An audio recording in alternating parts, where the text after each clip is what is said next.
there still seems to be a very acute shortage of oxygen across India, and particularly in the capital Delhi. We're outside a Sikh temple in the east of the capital, where the head of the temple and the temple organizers have set up their own oxygen production unit, if you like. They've got a whole load of cylinders. They have organized to collect oxygen from various parts around the country or outside of the capital, and they're encouraging people to come here with their oxygen cylinders to get access to the oxygen that they can't get in the hospital. So they're turning up in their cars in dozens to get hooked up to this life-saving oxygen, many of them in a very, very poor condition, as you can imagine, a number of them telling us that they have been turned away from multiple hospitals. Let's just have a little look into the thing that what they have been coping with for literally hours, and this has been going on 24/7.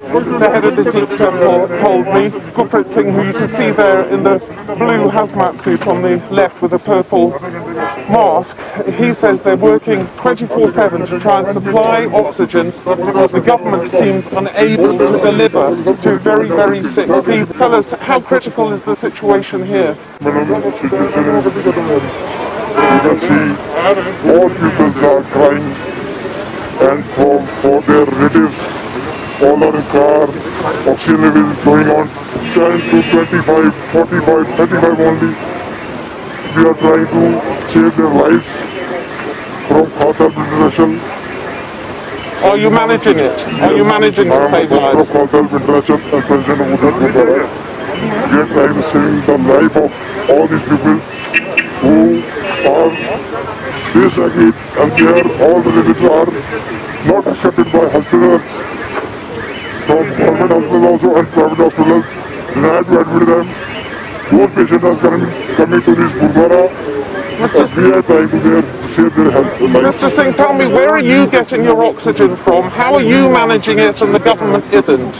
Our oxygen is coming from 200 kilometers far, 150 kilometers far from Haridwar, Chandigarh, Ludhiana, Gurgaon. So you're getting it from all over the country. But how are you finding this and the government isn't? All vehicles are on the way. They are searching for oxygen cylinder, and we are getting the way to save the lives of these people. We are one cylinder are using for, we are saving 35 lives of per patient from one cylinder. So why do you think the government isn't able to organise this? What's going on? What government are doing on this side. They show all the patients that we are unable to provide the oxygen. But Indrapuram are saving those people's lives. Under Nishan Saab, we are saving these people. Around about 10,000 people we provide oxygen. Now they are saved and go to other hospitals and their homes. We'll let you get on with your work. Thank you very much, Mr. Singh. I just wanted to show you before you disappear these long lines of cars where they're all lining up to try and get the oxygen. If we come in here, this is where some of them, the walk-in people, come to try to get oxygen. This is a country which is the world's greatest functioning democracy. It's often called that. It is one of the richest economies in the world. It's one of the biggest manufacturers of vaccines, but the take-up on the vaccine is, or the outlay of the vaccine is still under 5%. And with this double mutant, now possible triple mutant, there are real fears that the vaccine is going to be able to counter this mutant. It's going to be able to be an efficient defense against these mutants. And as you can see, there are still far too many people who are in terrible, terrible trouble, not being able to get access to beds because there's not enough hospital beds, and an acute shortage of oxygen, with predictions that the virus is still yet